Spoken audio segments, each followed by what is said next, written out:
it was crazy. Yeah. And I think it was the vast amount of water. There was a year's worth of rain in a day. It was crazy. And Yeah. the river couldn't handle it. This new river couldn't handle it, and it just flooded the plains. So south of Valencia is all very flat, and it flooded it with mud and cars. I mean, so we went on the Friday just to help. I went with one of my housemates who's from Valencia, and so he drove us into an area, and it was, for the first hour, we were just walking with our mouths open, going, "Oh my God, this is insanity." It's like we saw the news and thought, okay, there's only one or two streets with a few cars banged up, Every single road, every street, every neighborhood was affected. Cars, every single car. I don't think one car survived because they had.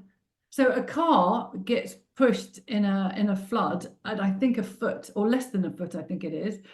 And the water at the time of the floods last week was 5 feet. So that's Wow, why that is... all the cars were pushed down and piled up and written off, and all these poor families. And the authorities weren't quick enough to react. They weren't quick enough, were they? And they're still very, very angry. But the people of Valencia were just going in hordes and hordes and hordes, and it was like watching To help, people to volunteer. volunteer with all these brooms and things. It was like all these people flooding into Reading Festival or something bonkers, and it's still ongoing. So that's I think tough. the other thing that added to it, because I was all over it like a rash because there was nothing I could do here, but they over 20 dams had been built, and over the last few years those dams had all been knocked down. So the amount of water that was not being stopped from going into the river added to the huge amount of rainfall. It was just a disaster waiting to happen, really. But so has it made you feel different about Valencia or not? Well, I mean, we live Do you on feel the a bit more outskirts. vulnerable there?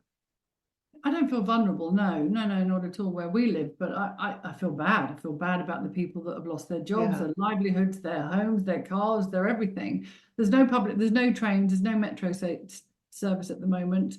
There's a lot of police from out of town. I took my a friend to the airport yesterday, and there's police on all the major junctions because they just need to get the services in and out, and can't have people stopping them. So they're all there to kind of orchestrate that. And it's going to be a long time sorting it all out. But in the meantime, we carry on, don't we? Absolutely. Yeah. That's what women do.